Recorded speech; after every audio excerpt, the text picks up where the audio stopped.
Bonjour. Alors, question, comment calculer la longueur de la diagonale d'un carré sans utiliser le théorème de Pythagore?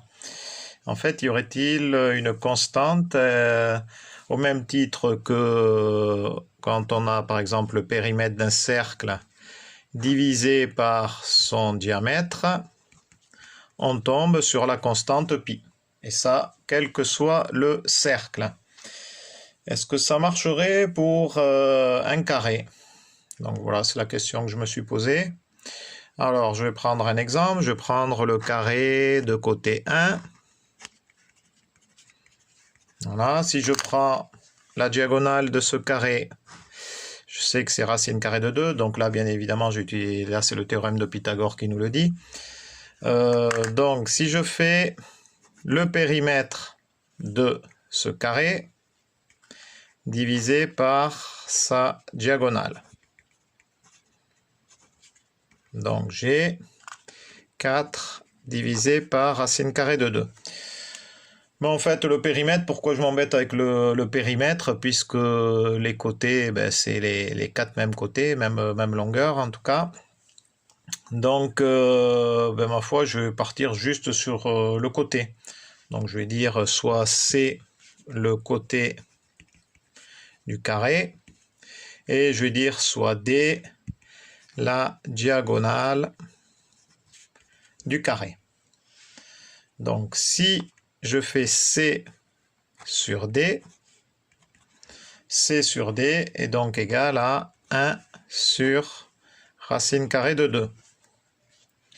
1 sur racine carrée de 2, donc je vais faire mon produit en croix. Alors ça me donne 1D, donc D égale racine carrée de 2, C. D'accord? Alors là, ça marche pour le carré de côté 1. Prenons un carré de côté 2.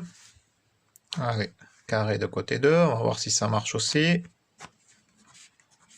Évidemment, c'est pas à l'échelle. Hein. Donc, carré de côté 2, on sait que la diagonale, c'est 2 fois 2, 4, 2 fois 2, 4, racine carrée de 8, la longueur de la diagonale. Donc, racine carrée de 8, c'est égal à racine carrée de 2 fois 4, donc c'est donc égal à 2 racine carrée de 2. Pareil, si je fais côté divisé par diagonale, côté divisé par diagonale, j'ai donc 2 divisé par 2 racine carrée de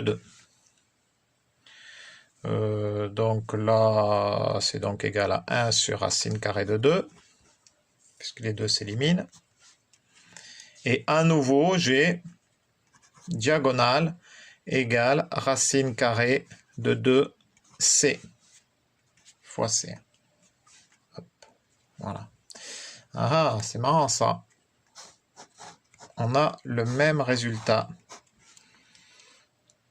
Eh bien, on va tenter sur un carré un peu plus grand. Prenons par exemple le carré de côté 5. 5, 5, 5, 5. La diagonale donc de ce carré, c'est 5 fois 5, 25, 5 fois 5, 25, 25, 25, 50, c'est racine carrée de 50, la longueur. Racine carrée de 50, c'est égal à racine carrée de 5 fois 10, donc 5 fois 5 fois 2, 2 fois 5, 10, fois 5, 50. Donc c'est égal à 5 racine carrée de 2. Donc là, je vais faire pareil, c'est... Eh bien, en fait, il n'y a même pas besoin. 5 racine carrée de 2, ok, on tombe là-dessus. Puisque on a bien C, le côté c'est 5. Et racine carrée de 2, c'est le racine carrée de 2 qui est là. Donc voilà, et bien maintenant si on vous demande de calculer la diagonale d'un carré, ce ne sera plus la peine de passer par Pythagore, du moment que vous connaissez le côté. Donc D, la diagonale d'un carré est donc bien égale au côté multiplié par racine carrée de 2. Enfin, reste à généraliser. Parce que là, je suis parti que sur 3 exemples là.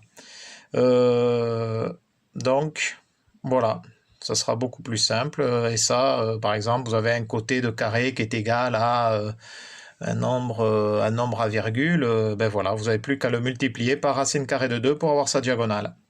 C'est tout simple. Question, comment généraliser ce résultat? Voilà, c'était les maths pour le plaisir.